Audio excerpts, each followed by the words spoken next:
السلام عليكم ورحمة الله، أهلا وسهلا بكل متابعي القناة. حلقة جديدة عن أخبار الرياضة المصرية والعالمية. بعد طلب اللاعب العودة للأهلي والاعتزال في النادي، الأهلي يؤكد أن عودة أحمد فتحي مستبعدة تماما. مصطفى سعد يحصل على وعد من مارسيل كولر المدير الفني بالمشاركة في المباريات الرسمية خلال الفترة القادمة بعد التوقف الدولي.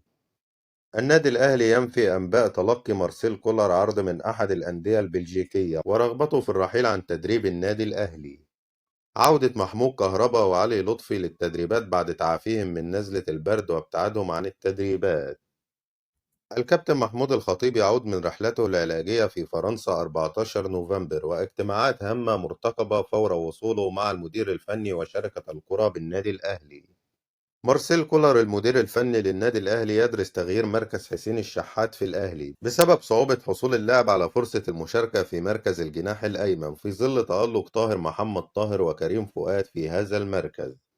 النادي الأهلي يمتلك 3 عروض سواء على سبيل الإعارة أو البيع النهائي لمحمد محمود، وسوف يتم حسم أمره خلال الأيام القليلة القادمة بعد احتفاء الجماهير المصرية والعربية والكاف بعيد ميلاد أبو تريكة. محمد أبو تريكة يوجه الشكر إلى الجميع. الاتحاد السكندري ينتظر قرار زوران مانولوفيتش للتعاقد مع محمد محمود وزياد طارق في شهر يناير القادم، سواء على سبيل الإعارة أو على سبيل البيع النهائي من النادي الأهلي.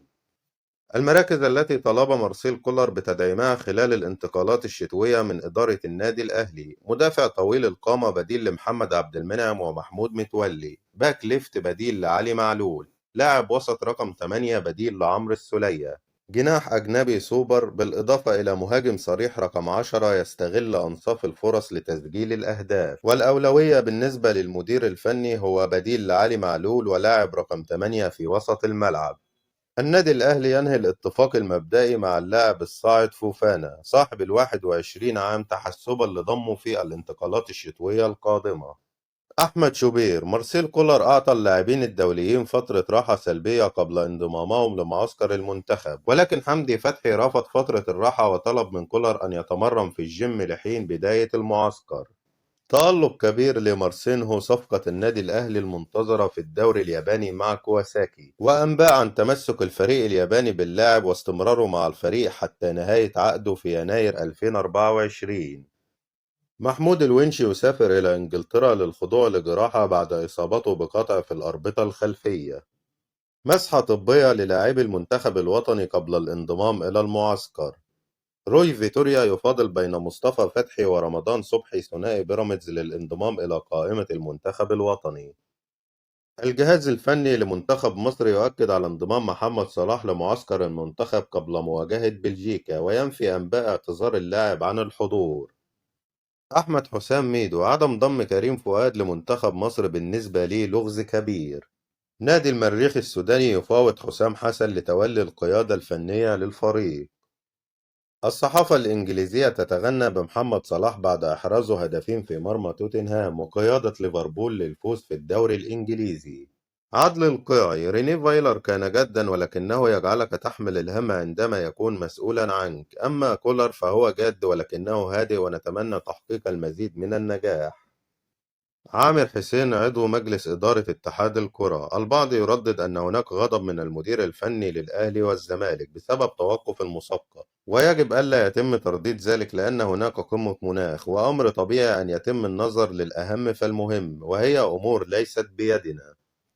مرتضى منصور عن عدم ظهوره اليوم على قناة الزمالك: أنا ممنوع من الظهور، تعليمات دولة علشان مؤتمر المناخ، أنا محدش يقدر يقولي أنت بتعمل إيه، واللي بيقولي حاجة بعمل عكسها. بيراميدز يقرر عدم التجديد مع أحمد فتحي والاكتفاء بما قدمه اللاعب مع النادي خلال الفترة الماضية، واللاعب ينتهي عقده في يناير المقبل. إبراهيم فايق يعلن رحيله رسميا عن قنوات أون تايم سبورت، والوجهة القادمة له هي قناة خارج مصر.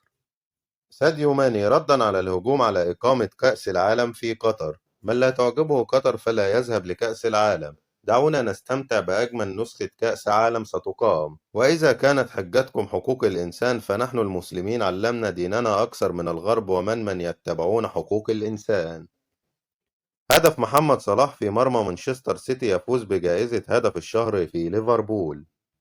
مواجهات نارية بعد إجراء قرعة ثمن النهائي في بطولة دوري أبطال أوروبا. وجاءت القرعة كالتالي: لايبزيج يواجه مانشستر سيتي، كلوب بروج يواجه بنفيكا، ليفربول ومواجهة نارية بينه وبين ريال مدريد، وميلان يواجه توتنهام الإنجليزي، فرانكفورت يواجه نابولي الإيطالي، بروسيا دورتموند يواجه تشيلسي، إنتر ميلان يواجه بورتو، ومواجهة صعبة بين باريس سان جيرمان وبايرن ميونخ الألماني.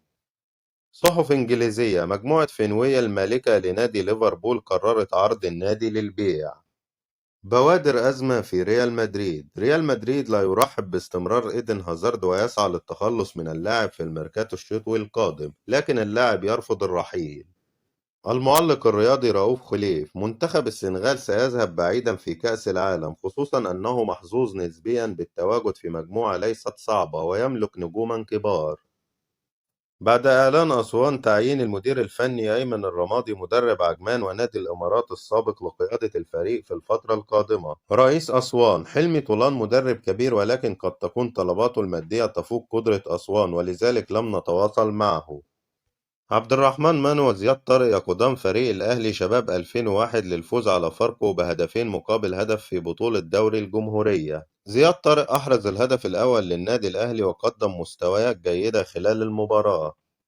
عمرو أديب يعلق على حقوق البث والرعاية بين الأهلي والزمالك ويهاجم رئيس نادي الزمالك. عمرو أديب: بتتكلموا إن الأهلي أكبر في حقوق البث والرعاية، هو في مقارنة أصلا بينك وبين الأهلي؟ حضرتك لما تفتح الحرارة من بالليل للصبح وتصدع الناس بكلام ملوش معنى، هتستنى ايه؟ ما هو طبيعي محدش يعبرك، وال30 مليون اللي اعلن عنهم انا شايفهم كتير على المسخرة اللي بيعملها كل يوم في اعلامنا. هو انت كده ما بتهدش النادي؟ ده احنا لو مسلطين حد يهد الزمالك مش هيعمل اكتر من اللي انت بتعمله، والناس بتتفرج عليك علشان تضحك مش اكتر.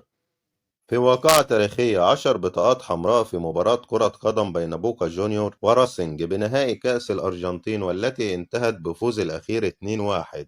الكارت الأحمر ظهر للمرة الأولى في الدقيقة 95 في الوقت بدل الضايع، وانطرد 9 لاعبين آخرين في الأشواط الإضافية.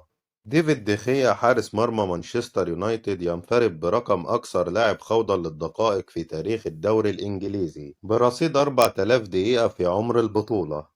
وائل جمعة: أتوقع وصول منتخب البرازيل وفرنسا إلى نهائي كأس العالم في قطر. انتهت أخبارنا. لو لسه ما اشتركتش في القناة اشترك، فعل زرار الجرس علشان يوصلك كل فيديوهاتنا الجديدة، ادعم الفيديو بلايك، والسلام عليكم ورحمة الله.